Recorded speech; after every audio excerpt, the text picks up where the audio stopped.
شروع کرتا ہوں اس ببرکت نام سے جو بڑا مہربان نہایت رحم کرنے والا ہے۔ دوستو، ایک بادشاہ نے کسی بات پر خوش ہو کر ایک شخص کو یہ اختیار دیا کہ وہ سورج غروب ہونے تک جتنی زمین کا دائرہ مکمل کر لے گا وہ زمین اس کے نام کر دی جائے گی، اور اگر وہ دائرہ مکمل نہ کر سکو اور سورج غروب ہو گیا تو اسے کچھ نہیں ملے گا۔ یہ سن کر وہ شخص چل پڑا۔ چلتے چلتے ظہر ہوگی، اسے خیال آیا کہ اب واپسی کا چکر شروع کر دینا چاہیے، مگر پھر لالچ نے غلبہ پا لیا اور سوچا کہ تھوڑا سا اور آگے سے چکر کاٹ لوں۔ پھر واپسی کا خیال آیا تو سامنے کے خوبصورت پہاڑ کو دیکھ کر اس نے سوچا اس کو بھی اپنی جگیر میں شامل کر لینا چاہیے، اور واپسی کا سفر کافی دیر سے شروع کیا۔ اب واپسی میں یوں لگتا تھا جیسے سورج نے اس کے ساتھ مسابقت شروع کر دی ہو۔ وہ جتنا تیز چلتا سورج بھی اتنی تیز ڈر رہا ہے۔ عصر کے بعد تو سورج نے ڈلنے کے بجائے پگھلنا شروع کر دیا تھا۔ وہ شخص دوڑنا شروع ہو گیا کیونکہ اسے سب کچھ ہاتھ سے جاتا نظر آ رہا تھا۔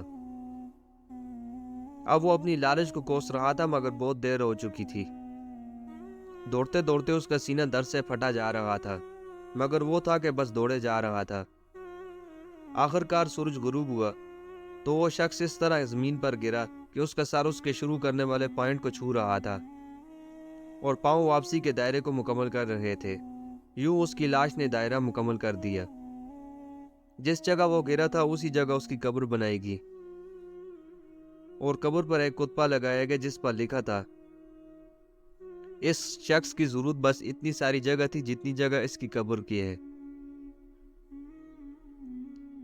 اللہ پاک نے بھی اسی طرف اشارہ کیا ہے، وَالْعَصْرِ إِنَّ الْإِنسَانَ لَفِي خُسْرٍ۔ دوستو، آج ہمارے دائرے بھی بہت بڑے ہو گئے ہیں، چلیے واپسی کی سوچتے ہیں۔ دعا ہے کہ اللہ پاک ہمیں موت سے پہلے موت کی تیاری کی توفیق نصیب فرمائے اور خاتمہ بالخیر فرمائے، آمین ثم آمین۔ پیارے دوستو، اگر ویڈیو اچھی لگی تو ویڈیو کو لائک کر دینا، اور ہمارے چینل پہ ہے تو پلیز چینل کو سبسکرائب کر دیں تاکہ ایسی ویڈیو آپ کو ملتی رہے۔ شکریہ۔